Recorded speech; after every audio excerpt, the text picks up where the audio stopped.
दादाजी डिस्टर्ब ना करिए। सभापति महोदय, मेरा टाइम इसमें काउंट नहीं होगा। आप इधर। अरे यार, इसे जीता है तो ज्यादा ना बोलो। मालूम है कितने बड़े तीरंदाज हो। हर साल 2 करोड़ रोजगार। मैं आज सवाल पूछता हूं अपने नौजवानों की ओर से, बताएं भारतीय जनता पार्टी के लोग, सरकार में बैठे लोग, 10 साल आपने राज कर लिया है, आखिर 20 करोड़ नौजवानों को रोजगार कहां है? देश की जेएनयू से लेके, बीएचयू से लेके, एमयू से लेके जितने बड़े संस्थान हैं, सारे संस्थानों को बर्बाद कर दिया। कम से कम उत्तर प्रदेश से इतनी नफरत ना करो। 2 बार तो उत्तर प्रदेश की दम पे ही बैठे थे, और तब भी ये वित्त मंत्री जी हंस रहे हैं, इनके यहाँ भी आता है, बाहर तो जाती होगी, महाराज जी बचता तो नहीं होगा। जय हिंद, जय महाराष्ट्र। श्री धर्मेंद्र यादव जी। धर्मेंद्र यादव जी।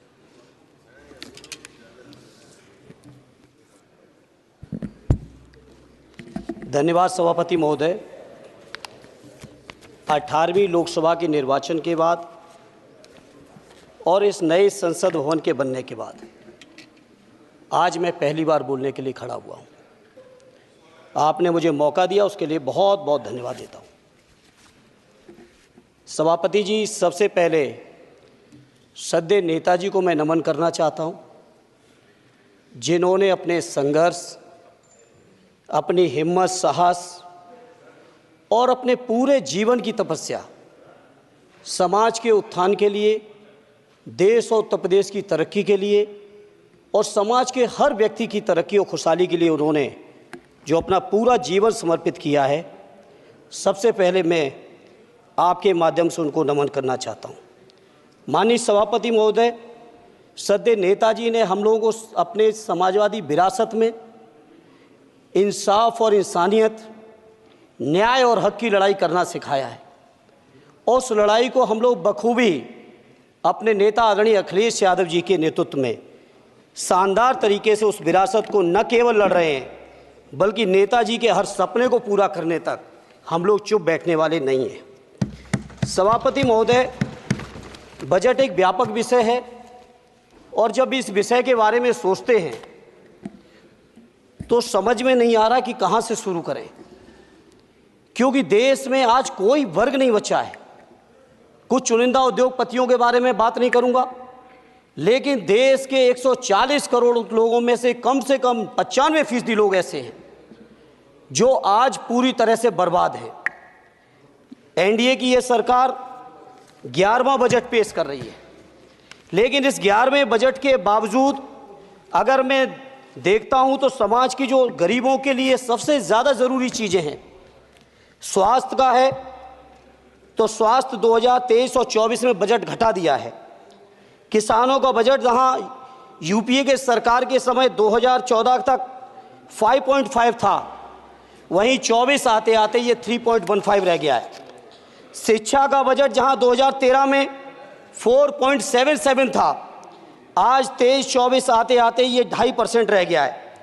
इसी तरह से जितनी भी ज़रूरी चीज़ें हैं, सभापति महोदय, मुझे कहने में कोई संकोच नहीं, ये जो बीजेपी की एनडीए की सरकार है, ये सरकार पूरी तरह से गरीब विरोधी, किसान विरोधी, नौजवान विरोधी, बुनकर विरोधी, छात्र विरोधी, दलित विरोधी, पिछड़ा विरोधी, मजदूर विरोधी, जितनी भी अगर उपाधियां दी जाएंगी सभापति महोदय वो कम हैं। और मैं कोई राजनीतिक भाषण नहीं दे रहा हूं, मैं उदाहरण सहित आपको जब नंबर आए तो बोल देना, और हमें पता है आपका नंबर भी नहीं आएगा आपकी पार्टी में, ये भी पता है हमें। सभापति महोदय, श्रद्धेय नेताजी ने हमेशा कहा है कि चुनाव में या जनता के बीच किया हुआ वादा अगर आप पूरा नहीं करते हैं तो वो भी एक सबसे बड़ा भ्रष्टाचार है, और उस भ्रष्टाचार में अगर किसी ने वर्ल्ड रिकॉर्ड बनाया है तो बीजेपी की और एनडीए की सरकार ने बनाया है। सभापति महोदय, 2014 के चुनाव के समय प्रधानमंत्री जी ने वादे किए कि 2 करोड़ रोजगार हर साल मिलेंगे। स्वामीनाथन जी, जिनको भारत रत्न दिया है, सरकार को मैं धन्यवाद देता हूं, लेकिन वो धन्यवाद अधूरा है जब तक उनकी सिफारिशों को नहीं मानते हो। 2007-8 से लगातार मांग चल रही है देश में कि स्वामीनाथन जी की जो सिफारिश है किसानों को 1.5 गुना समर्थन मूल्य देने का, एमएसपी की गारंटी देने का, कानूनी हक और अधिकार देने का, उस गारंटी को आज तक नहीं माना, आज तक नहीं माना, आज तक नहीं माना। स्वामीनाथन जी को आज तक नहीं माना। अध्यक्ष जी डिस्टर्ब ना करिए। सभापति महोदय, मेरा टाइम इसमें काउंट नहीं होगा। आप इधर, अरे यार, इसे जीता है तो ज्यादा ना बोलो, मालूम है कितने बड़े तीरंदाज हो। इधर सुनो।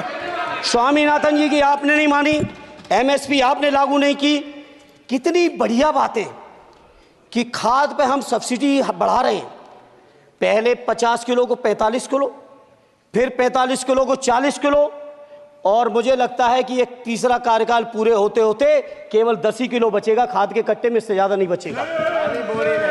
मंडी एक नहीं बनाई, आत्महत्या इतनी कर रहे हैं किसान।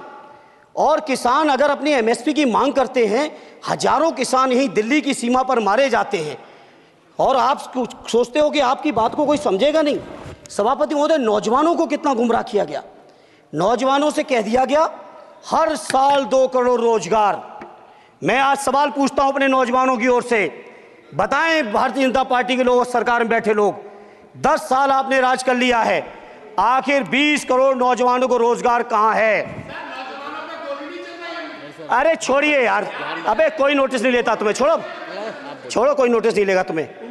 20 करोड़ नौजवान के रोजगार का हिसाब कहां है? आज 11वें बजट में जब याद आई तो वो भी ट्रेनिंग की बात करते हो। मैं कहना चाहता हूं आईआईएम, आईआईटी के नौजवानों को रोजगार नहीं दे पा रहे हो। आप सोच रहे हो इंटर्नशिप के इस छोटे से सुगूफे से नौजवान खुश होंगे? देश के नौजवान खुश होने वाले नहीं है। सभापति महोदय, शिक्षा के मसले पर लगातार बजट घटाया जा रहा है, लगातार सरकारी शिक्षा कम की जा रही है, और ये बीजेपी की सरकार की लगातार प्रयास है कि नौजवान शिक्षित होंगे तो सवाल पूछेंगे। देश की जेएनयू से लेके, बीएचयू से लेके, एमयू से लेके जितने बड़े संस्थान हैं, सारे संस्थानों को बर्बाद कर दिया है। एक भी दलित, एक भी पिछड़े, कहीं आपका वाइस चांसलर नहीं है। लगातार जितने भी आपके professor, associate professor, assistant professor की नियुक्तियों में आरएसएस का जब तक कोई फंडामेंटल कोर्स नहीं करेगा, बेसिक कोर्स, तब तक उसकी नियुक्ति नहीं होगी। आप क्या सोच रहे हो देश नहीं देख रहा है नौजवान?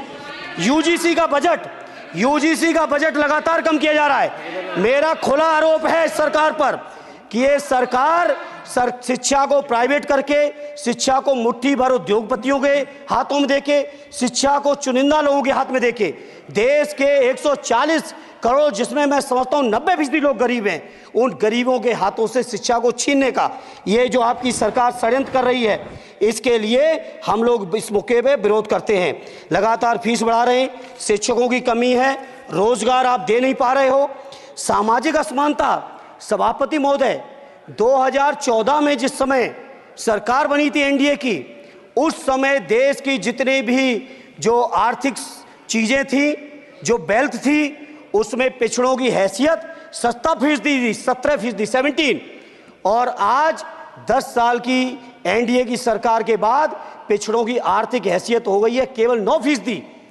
मैं कहना चाहता हूं चुनौती के साथ, वित्त मंत्री अपने जवाब में बता दें, अनुसूचित जनजाति का एक भी व्यक्ति देश में अरबपति हो तो बता दो, एक भी अरबपति हो तो बता दो, एक भी दलित को अरबपति आपने बना दिया हो तो बता दो, एक भी पिछड़े को बना दिया हो तो बता दो। आप जवाब में दे देना, आप डेटा दे देना, आप डेटा दे देना, हमारी दबाव नहीं रुकेगी। सभापति महोदय, जब बीजेपी की सरकार, जब बीजेपी के लोग विपक्ष में रहे तो ओपीएस की बातें किए। 10 साल से आप सत्ता चला रहे हो, 11वां बजट पेश कर रहे हो, पूरा देश आज ओपीएस के लिए, सरकारी कर्मचारी परेशान है, कहीं ओपीएस की चर्चा नहीं है, पुरानी पेंशन की कोई चर्चा नहीं है। सभापति महोदय, पुरानी पेंशन तो पुरानी पेंशन, हम मांग करते हैं, बहुत बड़े राष्ट्रभक्त आप बनते हो, मैं मांग करता हूं देश के पैरामिलिट्री फोर्सेस को आप पुरानी पेंशन दीजिए। मैं मांग करता हूं, आप राष्ट्रभक्त हैं ना, सीमा में जो सुरक्षा कर रहे हैं, जो शहादत झेल रहे हैं, मेरी मांग है कि आप उनकी ओपीएस दीजिए। वो आप ओपीएस नहीं दे पाओगे। इसी तरह से सभापति महोदय, देश के अंदर बहुत से ऐसे संविदा कर्मचारी, एक से एक बढ़िया फार्मूला, अब कानूनन मंडल आयोग लागू हो गया तो कैसे पिछड़े और दलितों को रोकें? तो संविदा कर्मी की प्राइवेट कंपनी, प्राइवेट आपने आउटसोर्सिंग कर दी। आउटसोर्सिंग के कारण से देश के सारे दलित सारे पिछड़े, सारे आदिवासी आपकी सेवाओं से बाहर हो गए, उनके पास कोई कानूनी हक नहीं। तो ये जो आरक्षण को खत्म करने के तरह तरह के जो आप लोग षड्यंत्र अपना रहे हो, इस षड्यंत्रों को देश का जनमानस पूरी तरह से जान भी चुका है, पहचान भी चुका है, और इसीलिए उत्तर प्रदेश से तो आपको कर ही दिया है बाहर, देश से भी बाहर जल्दी करेंगे और हमारे साथी मिलकर दूसरे प्रांतों से भी बाहर करेंगे। इसी तरह सभापति महोदय, हम मांग करते हैं, आप सोचिए उत्तर प्रदेश अकेले के अंदर, देश के हालात मुझे नहीं पता और बदतर होंगे, अकेले उत्तर प्रदेश में 1000 से ज्यादा शिक्षा मित्र आत्महत्या कर चुके सभापति महोदय। कोई सरकार के कान पे जू नहीं रेंग रही है, किसान आत्महत्या कर रहे हैं, इन्हें कोई मतलब नहीं, अनुदेशकों को तनख्वाह नहीं मिल रही है समय से, कोई मतलब नहीं, आंगनबाड़ी महिलाएं परेशान हैं, इनको कोई मतलब नहीं। सभापति महोदय, आपकी आशा बहुएं, आपकी ये रसोईया महिलाएं, आपकी आंगनबाड़ी, पंचायत सहायक, रोजगार सेवक, मैं समझता हूं सभापति महोदय यहां बैठे हर सदस्य के पास इनके क्षेत्रों का ये डेलीगेशन जरूर मिलता होगा और मांग करता होगा कि कम से कम हमारा मानदेय बढ़ाया जाए, हमें स्थायी किया जाए। सभापति महोदय, इसके लिए सभापति महोदय मेरी पार्टी के किसी भी मेंबर से हम नंबर कम कर लेंगे, टाइम, मेरा टाइम बढ़ा दीजिए, बढ़ा दीजिए, कोई भी मेंबर हमारे लिए दे देंगे टाइम, हम लोग। इसलिए सभापति महोदय, इन सभी समस्याओं के लिए मैं आपसे कहना चाहता हूं कि इनका समाधान करिए, और नहीं समाधान करेंगे तो अभी तो बैसाखी पे बन गए, बिहार और आंध्रा को पैकेज देखे फिर देश में कितने राज्यों को पैकेज दे पाओगे। अरे वित्त मंत्री जी, उत्तर प्रदेश से आते हो, इतना भी हक नहीं कि पूरे बजट भाषण में एक बार उत्तर प्रदेश का नाम आ जाता। इतना अयोध्या से नफरत हो गई, अयोध्या से अवधेश जी क्या जीत गए, आप लोगों को इतनी नफरत हो गई कि एक भी उत्तर प्रदेश का एक बार भी नाम नहीं आया। सभापति महोदय, इसे मैं आज इस मौके पर सभापति महोदय देश के गरीबों, किसानों, नौजवानों, व्यापारियों, बुनकरों सभी की ओर से कहना चाहता हूं, ये बजट देश विरोधी बजट है। कुछ समस्याओं के लिए सभापति महोदय संवेदनशीलता के साथ मैं कहूंगा सरकार को विचार करना चाहिए। श्रद्धेय नेताजी जब रक्षा मंत्री थे, उन्होंने व्यवस्था दी थी कि देश के अंदर जो भी सैनिक शहीद हुए हैं उनको ससम्मान उनके घरों पे जाके राष्ट्रीय सम्मान के साथ उनकी अंत्येष्टि हो। मैं उन्हीं की परंपरा को आगे बढ़ाते हुए एक और मांग करता हूं सभापति महोदय कि जो हमारे शहीद जिनकी अंत्येष्टि स्थल जहां कहीं भी बना हो, जिस भी परंपरा से बना हो, अरे आपको कुछ नहीं पता है, अरे यही तुम्हारे सैनिकों के लिए यही तुम्हारा भाव है। सभापति महोदय, आप बोले सर। सभापति महोदय, मेरा अनुरोध है अग्निवीर की योजना खत्म की जाए। ये 4 साल के सैनिक से देश की उतनी मजबूत रक्षा नहीं हो सकती। नौजवानों को गुमराह करके केवल 4 साल, उन्हें दो ना 60 साल तक रिटायरमेंट, 4 साल बाद वो कहाँ नौकरियां ढूंढेंगे। इसे मेरी मांग है अग्निवीर की योजना खत्म की जाए। साथ ही साथ मेरी एक मांग और है कि जो शहीदों की शहादत स्थल है उसको शहीद स्थल के तौर पर डेवलप करने के लिए केंद्र सरकार को अतिरिक्त बजट देना चाहिए। मैं नहीं समझता हूं इसमें किसी को कोई दिक्कत होनी चाहिए। इसी तरह सभापति महोदय, बातें बहुत लंबी लंबी की जाती हैं, थोड़ा सा मैं अपने क्षेत्र के बारे में कहूँगा। आदरणीय हमारे नेता माननीय राममूर्ति वर्मा जी ने भी कहा है, माननीय लालजी वर्मा जी ने भी, जो बाढ़ की समस्या है, जो समस्या बिहार में है नेपाल से पानी छोड़ने की, वही समस्या उत्तर प्रदेश की भी है। और विशेषकर पूर्वी उत्तर प्रदेश में अगर आप चलिए तो खीरी से शुरू करेंगे, पीलीभीत खीरी से लेके पूरा आप चले जाइए और एकदम कुशीनगर बॉर्डर तक, बिहार बॉर्डर तक पूरी की पूरी समस्या है। घाघरा जब आती है तो मैं समझता हूँ इन जिलों के लाखों लोगों को तहस नहस करके चली जाती है। जितना विकास होता है सभापति महोदय, बरसात के समय वो सारा का सारा विकास पूरी तरह से खत्म हो जाता है। इसलिए मेरी मांग है केंद्र की सरकार से कि बजट आप पास कर रहे हो तो कम से कम उत्तर प्रदेश से इतनी नफरत ना करो। 2 बार तो उत्तर प्रदेश की दम पे ही बैठे थे और तब भी ये वित्त मंत्री जी हंस रहे हैं, इनके यहाँ भी आता है, बाढ़ तो जाती होगी महाराज, बसता तो नहीं होगा, कुशीनगर बसता नहीं होगा, आपका मऊ बसता नहीं है, आजमगढ़ बसता नहीं, अम्बेडकर नगर बसता नहीं, बहराइच बसता नहीं, खीरी बसता नहीं, श्रावस्ती बसता नहीं, पीलीभीत बसता नहीं, बलिया बसता नहीं है, कुशीनगर बसता नहीं है, गोरखपुर बसता नहीं है। इतने जिले तो हमारे उत्तर प्रदेश के प्रभावित हैं। तो बिहार की तरह से एक विशेष पैकेज हमारे उत्तर प्रदेश के लिए भी दे दो। कम से कम इतना तो कहने की हिम्मत रखो, केवल चीखने के लिए बैठे हैं सब के सब। सभापति महोदय, दूसरा एक मैं बात, हमसे पूर्व जो सांसद रहे हमारे आजमगढ़ के, बड़ी लंबी लंबी बातें की, गोरखपुर से आजमगढ़ होते हुए बनारस तक का हमने रेलवे लाइन स्वीकृत करा दिया। सभापति महोदय, मैंने जब पता किया अधिकारियों से तो सच्चाई ये है कि अभी उस पर एक भी पैसे का बजट का आवंटन नहीं है, नहीं है बजट का आवंटन।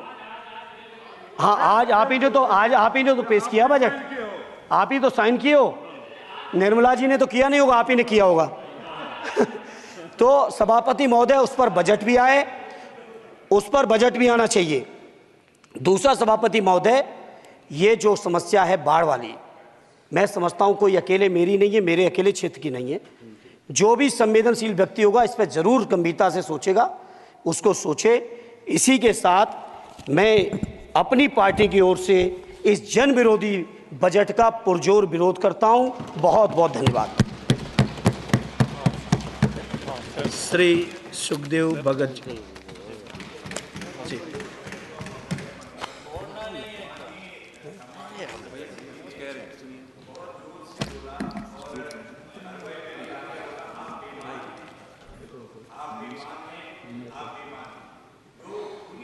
असंसदीय है मान्यवर, मेरा निवेदन रहेगा, वैसे तो भाषा शैली हमें सभी को ठीक करनी चाहिए, लेकिन ये अगर कहीं ये शब्द आ गया हो, अगर कहीं ये शब्द कार्रवाई में आ गया हो तो मान्यवर निवेदन है उसे हटा दिया जाना चाहिए। देख लेंगे।